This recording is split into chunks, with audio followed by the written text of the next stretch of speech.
वैसे तो आप लोगों ने बहादुरी के बहुत से वाक़यात सुने होंगे, लेकिन आज से करीब 6 साल पहले एक ऐसा वाक़या भी हुआ जिसने इस बात को साबित कर दिया कि आम लोगों की ताकत उन लोगों से कहीं ज़्यादा होती है जो लोग इक़्तिदार में होते हैं या ताकत में होते हैं। वैसे तो वीडियो का टाइटल देख के आपको समझ में आ गया होगा कि इस वीडियो में मैं किस वाक़ये की बात कर रहा हूँ। तो चलें आज की इस वीडियो में जानते हैं कि ये वाक़या हुआ क्यों, इसके पीछे के रीज़न क्या थे, इस वाक़ये के दौरान क्या हुआ और इस वाक़ये के बाद क्या हुआ। लेकिन वीडियो शुरू करने से पहले मेरा नाम फैज़ान रज़ा मारफानी है और आज की इस वीडियो में मैं आपका होस्ट हूँ।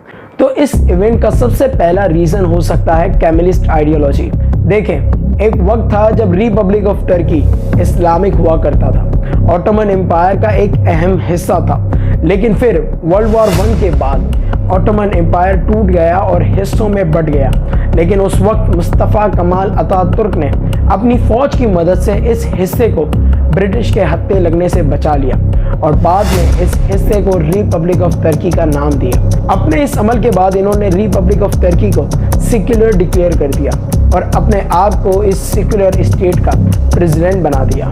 अपने आप को प्रेसिडेंट बनाने के बाद इन्होंने वेस्टर्न आइडियाज़ और प्रिंसिपल्स को प्रमोट करना शुरू कर दिया और रिप्लेस करना शुरू कर दिया इस्लामिक प्रिंसिपल्स और बहुत से एंटी इस्लामिक, इस्लाम के खिलाफ चीज़ों को भी प्रमोट करना शुरू कर दिया।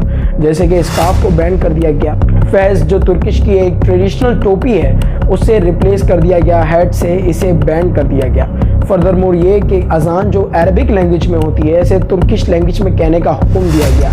कुरान को अरबिक लैंग्वेज में पब्लिश होने के बजाय तुर्किश लैंग्वेज में पब्लिश करने का हुक्म दिया गया। इन शॉर्ट हर वो चीज़ को रिप्लेस कर दिया गया या फिर बैन कर दिया गया जो रिपब्लिक ऑफ टर्की को कनेक्ट कर सकते थे आइदर इस्लाम से या फिर उसकी अपनी हिस्ट्री से। अब ये तमाम जो प्रिंसिपल्स हैं, आइडियोलॉजी है, इसी को कैमलिस्ट आइडियोलॉजी या फिर कैमलिस्ट प्रिंसिपल्स कहा जाता है। अब ये आइडियोलॉजी, कैमलिस्ट आइडियोलॉजी काफ़ी ज़्यादा कोर समझी जाती थी और काफ़ी पॉपुलर थी, खास करके तुर्किश आर्मी में। इवन आफ्टर 1945 जब टर्की में मल्टी पार्टी पीरियड शुरू हो गया, क्योंकि इससे पहले तो डिक्टेटरशिप वाला हिसाब था। लेकिन देखा ये गया कि इस इवेंट के बाद भी ये जो 1945 में ये जो रेवोल्यूशन आया, ये चेंज आया, इसके बावजूद भी तुर्किश आर्मी जो थी वो टर्की को काफ़ी कंट्रोल कर रही थी। जैसा कि 1960 की कोप डिटेट में हुआ, जब उस वक्त के प्राइम मिनिस्टर एदनान मेंडिस को ना सिर्फ कुर्सी से हटाया गया बल्कि उन्हें कत्ल भी कर दिया गया। और इसके पीछे 3 बड़े रीज़न थे। सबसे पहले तो इनकी सॉफ्ट पॉलिसीज़ इस्लाम के रिलेटेड, जिसके तहत इन्होंने बहुत सी मस्जिदें जो मुस्तफ़ा कमाल अतातुर्क ने बंद कर दी थी उन्हें रीओपन कर दिया। अजान जिसे अरबिक लैंग्वेज के बजाय तुर्किश लैंग्वेज में कहने का हुक्म दिया गया था उसे रिवर्स कर दिया। इन्हें हटाने का दूसरा रीज़न हो सकता है इनकी कमीशन ऑफ इंक्वायरीज, जिसके तहत इन्होंने अपने पार्टी के एमपीज़ को इतनी ताकत दे दी थी, इतनी पावर दे दी थी कि वो आर्मी और पब्लिक प्रोसिक्यूटर्स के मामले में अपनी वर्डिक्ट दे सकते थे और जिसे सिर्फ हाई कोर्ट में ही चैलेंज किया जा सकता था। इनको हटाने का तीसरा रीज़न हो सकता है इनका फैसला, जिसके तहत इन्होंने डिसाइड किया कि वो अब यूएसए की जगह सोवियत यूनियन से मदद मांगेंगे। और कहानी यहाँ ख़त्म नहीं होती। अगर हम 1997 की कोप डिटेट की बात करें तो उस वक्त भी इस्लामाइजेशन हो रही थी। रिपब्लिक ऑफ टर्की के कैपिटल अंकारा में प्रोटेस्ट हो रहे थे इजराइल के खिलाफ और इन प्रोटेस्ट के दौरान हमास और हिजबुल्लाह के पैनाफ्लेक्स लगा दिए गए बिल्डिंग पे। इसके अलावा बहुत से ऐसे लीडर्स थे, ऐसे बहुत से लोग थे जो कैमलिस्ट आइडियोलॉजी जो है उसके खिलाफ आवाज़ उठा रहे थे। फिर क्या, इन तमाम चीज़ों को देखते हुए, इन तमाम चीज़ों को मद्देनज़र रखते हुए तुर्किश आर्मी ने एक मेमोरेंडम इशू किया उस वक्त के प्राइम मिनिस्टर नेस्मिटिन एरबेकिन को, जिसमें इन्हें पुश किया गया, इन्हें फोर्स किया गया कि वो रिज़ाइन दें। फर्दरमोर एक मीटिंग भी बुलाई गई जिसमें कुछ डिसीजन लिए गए, उस पर भी साइन करने के लिए इन्हें फोर्स किया गया और बाद में तो इन्हें और इनकी पार्टी को ही पॉलिटिक्स से बैन कर दिया गया। इसके थोड़े ही अरसे बाद तैयब उर्दुगान जो उस वक्त वर्चू पार्टी को लीड कर रहे थे, वही पार्टी जिसकी मेंबर मरवे कबाकचा को 1999 के इलेक्शन के बाद as a deputy of Istanbul हदफ उठाने से रोक दिया गया क्योंकि उन्होंने स्कार्फ पहना हुआ था। अब तैयब उर्दुगान को पब्लिक प्लेस में इस्लामिक पोएम पढ़ने की वजह से बैन कर दिया जाता है। यही नहीं बल्कि बाद में 2001 में इनकी वर्चू पार्टी को भी बैन कर दिया जाता है। अब इन तमाम बातों, इन तमाम चीज़ों को मद्देनज़र रखते हुए कहीं ना कहीं एक्सपेक्ट किया जा सकता है कि 2016 में जो इवेंट हुआ इसके पीछे हो सकता है कि ये आइडियोलॉजी हो, क्योंकि इससे पहले भी जो है इस्लामाइजेशन हो रही थी। तैयब उर्दुगान ने अपने दौर में बहुत सी इस्लाम रिलेटेड जो बैंड थे, जैसे स्कार्फ पे बैंड था उसे हटा दिया, इस्लामिक रिस्ट्रिक्शंस थी उससे थोड़ा हल्का कर दिया, जैसे कि इस्लामिक स्कूल्स हो गए, इस्लामिक कोर्सेज हो गए। फर्दरमोर अल्कोहल जो है उसे बैन कर दिया गया मस्जिदों और स्कूल्स के करीब। इनकी जो एड्स हैं उन्हें ब्लर करने का हुक्म दिया गया है कि इनकी जो भी एड्स चलेंगी उसे ब्लर दिखाया जाएगा। तो पॉसिबली ये रीज़न हो सकता है 2016 की कॉपीराइट का। हमारा दूसरा रीज़न हो सकता है फैतुल्लाह गुलेन और एर्दोगान की party AKA justice and development party के दरमियान ताल्लुकात। देखें, एक वक्त था कि जब ये दोनों पार्टीज और मूवमेंट AKP और गुलेन मूवमेंट मिलकर काम किया करती थी और इन दोनों के लीडर्स तैयब उर्दुगान और फैतुल्लाह गुलेन के दरमियान काफ़ी अच्छे ताल्लुकात थे। और इसके पीछे सबसे बड़ा रीज़न था इन दोनों के मकासद, जो कि थे कि एब्सोल्यूट सेक्युलर आइडियाज़ जो हैं इतने ज़्यादा या फिर एंटी इस्लामिक आइडियाज़ जो हैं उन्हें रोका जाए। फर्दरमोर जो ये तुर्किश आर्मी की इतनी ज़्यादा ताकत है, या तो इसे कम किया जाए या तो अपने कंट्रोल में लिया जाए। अब एर्दोगान के पास थी हुक्मरानी की ताकत और फैतुल्लाह के पास था इन्फ्लुएंस, क्योंकि एक बड़ी तादाद थी जो फैतुल्लाह से इन्फ्लुएंस होती थी, उसे फॉलो अप करती थी। और इनके मानने वालों में सिर्फ आम इंसान शामिल नहीं, बल्कि बड़े बड़े डिपार्टमेंट्स के मेंबर जैसे कि पुलिस हो गई, जुडिशरी, मीडिया, आर्मी इन्हें फॉलो अप करती थी, इनका काफ़ी हुक्म मानती थी। फिर 2008 में एर्गेनिकॉन के नाम से केसेस शुरू किए जाते हैं, जिसमें एक्सक्यूज़ किया जाता है हाई रैंकिंग आर्मी ऑफिसर्स को। इन पर इल्ज़ाम लगाया जाता है कि इन्होंने टेररिस्ट ऑर्गेनाइजेशन से पैसा लिया है ताकि वो गवर्नमेंट को हटा सकें और दूसरे लफ्ज़ों में एर्दोगान को हटा सकें।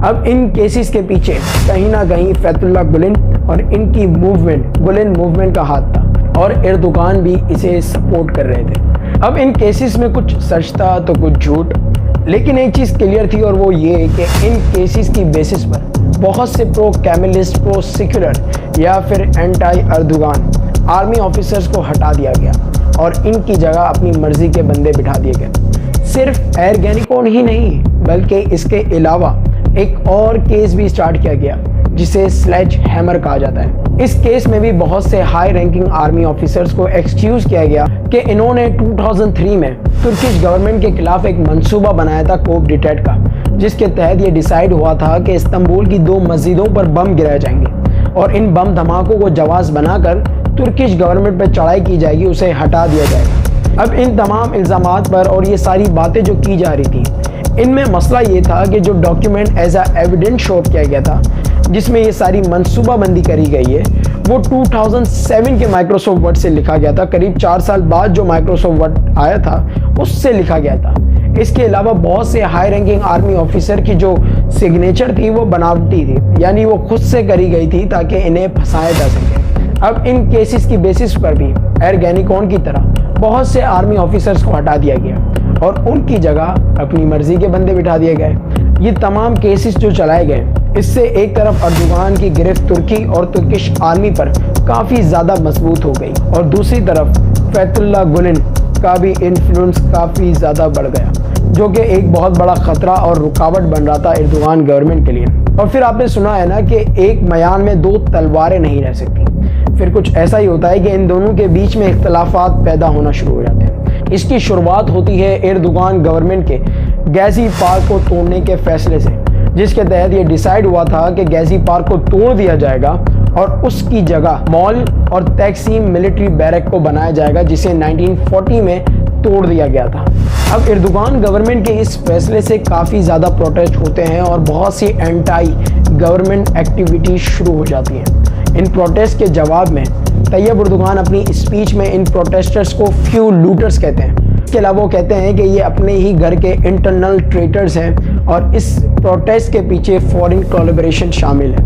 बहरहाल तैयब उर्दुगान ने जिस तरीके से इस प्रोटेस्ट को कंट्रोल किया, उसे बहुत ज़्यादा क्रिटिसाइज़ किया गया और इसे क्रिटिसाइज़ करने वालों में फैतुल्लाह गुलेन भी शामिल थे। अब ये सिर्फ एक इशारा था, एक झलक थी वो लड़ाई की जो अभी शुरू होने वाली है। फिर क्या, इस इंसिडेंट के कुछ अरसे बाद ही लेट 2030 में तैयब उर्दुगान की गवर्नमेंट के खिलाफ करप्शन केसेस शुरू हो जाते हैं और इनकी पार्टी के बड़े बड़े मेंबर्स को अरेस्ट कर लिया जाता है करप्शन और रिश्वत के चार्जेस में। और इन चार्जेस में सिर्फ इनकी पार्टी के मेंबर्स ही नहीं, बल्कि इनका बेटा बिलाल एर्दोगान भी शामिल होते हैं। एक ऑडियो क्लिप लीक करी जाती है जिसमें तैयब एर्दोगान को ये कहता हुआ सुना जा रहा होता है कि वो अपने बेटे से कह रहे होते हैं कि हमारे घर में जो पैसे पड़े हैं, जो डॉलर्स पड़े, उसे हटा दो क्योंकि गवर्नमेंट ऑफिशियल्स के यहाँ रेड मारी जा रही है। अब ये ऑडियो क्लिप सच थी या झूठ, इसमें भी काफ़ी कंट्रोवर्सीज हुई। बहरहाल इन तमाम चीज़ों को तैयब एर्दोगान ने बैरूनी साजिश, इंटरनेशनल कॉन्स्पिरेसी,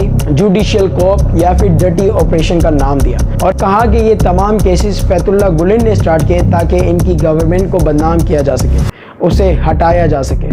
और याद है मैंने आपको कहा था कि फैतुल्लाह गुलेन का काफ़ी इन्फ्लुएंस था जुडिशरी और मीडिया में। अब ये केसेस ज़्यादा दिन तक रहे तो नहीं, लेकिन इन केसेस की वजह से इन दोनों के बीच में इख्तलाफात काफ़ी ज़्यादा बढ़ गए।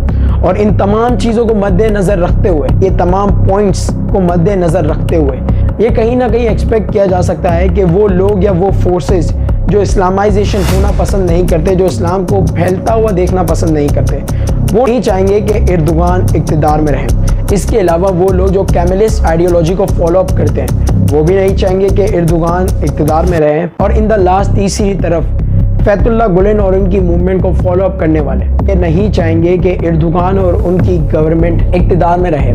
अब तुर्किश आर्मी और तुर्किश गवर्नमेंट के दरमियान टेंशन्स कम करने के लिए तैयब एर्दोगान 13 जुलाई 2016 को एक इम्यूनिटी बिल साइन करते हैं जिसमें ये मेक श्योर किया जाता है कि अब किसी भी हाई रैंकिंग आर्मी ऑफिसर्स की गिरफ्तारी के लिए प्राइम मिनिस्टर की परमिशन लेनी पड़ेगी। लेकिन फिर इस इम्यूनिटी बिल साइन करने के सिर्फ 2 दिन बाद ही 15 जुलाई 2016 को रात के वक्त फेद सुल्तान महमद ब्रिज और बोस्फोरस ब्रिज को बंद कर दिया जाता है। इसके अलावा अंकारा की फिजा में आर्मी जेट्स उड़ते हुए नजर आते हैं, जिसकी वजह से ये सवाल उठना शुरू हो जाते हैं कि कुछ तो गड़बड़ है भाई।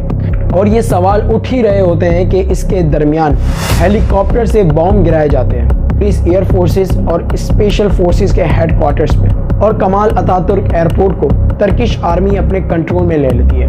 और ये बॉम्बिंग सिर्फ पुलिस बिल्डिंग्स पर ही नहीं बल्कि बहुत से दूसरे इलाकों, बहुत सी दूसरी बिल्डिंग्स पर भी करी जाती है। और याद रहे कि इस वक्त तैयब एर्दोगान अपनी फैमिली के साथ तुर्की के शहर मैरिस में हॉलीडे पर होते हैं। अब ये सब हो ही रहा होता है कि इस दौरान वो होटल जहां तैयब एर्दोगान अपनी फैमिली के साथ ठहरे थे उस पर हमला किया जाता है। लेकिन शॉकिंगली और सरप्राइजिंगली इस हमले से कुछ मिनट पहले ही तैयब एर्दोगान उस होटल से निकल जाते हैं अपनी फैमिली के साथ, क्योंकि इन्हें पहले ही तुर्किश आर्मी ऑफिसर उमीद दुदार इन तमाम चीज़ों से आगाह कर देते हैं और इन्हें वार्न कर देते हैं कि हो सकता है कि इनके ऊपर कुछ ही देर में अटैक हो जाए।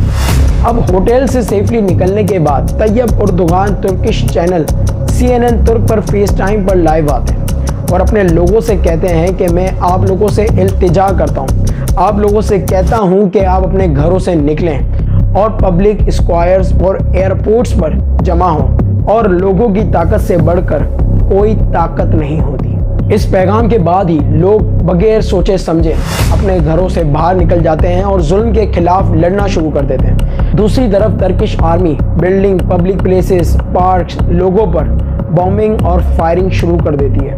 और ये सब हो ही रहा होता है कि Tayyip Erdogan Kemal Ataturk airport पर लैंड करते हैं और वहाँ पर लैंड होने के बाद वो टेलीविजन स्पीच करते हैं। इसमें वो फैतुल्लाह गुलेन और इनकी मूवमेंट को सीधा सीधा जिम्मेदार करार देते हैं इन तमाम चीज़ों के लिए। इनकी स्पीच के कुछ देर बाद ही अगले दिन का सूरज तुलू होता है और इसके साथ ही Turkish army Aahista Aahista surrender कर देती है और कुछ घंटों में ही तुर्की दोबारा गवर्नमेंट के कंट्रोल में आ जाता है। इसके बाद सिर्फ 2 दिन के अरसे में करीब 77,000 लोगों को अरेस्ट कर लिया जाता है और 1,60,000 को जॉब से फारिग कर दिया जाता है, क्योंकि इन पर इल्ज़ाम होता है कि कहीं ना कहीं वो इनडायरेक्टली या डायरेक्टली कनेक्ट होते हैं गुलेन मूवमेंट के और कहीं ना कहीं उनका हाथ होता है इस कॉप के पीछे।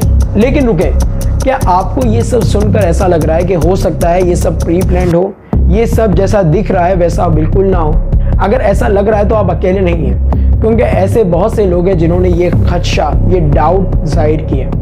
न्यूयॉर्क टाइम्स की रिपोर्ट के मुताबिक कुछ तुर्किश ऐसे भी हैं जिनका ये मानना है कि ये सब जानबूझकर किया गया ताकि एर्दोगान की पब्लिक इमेज और पॉपुलैरिटी में इजाफा किया जा सके।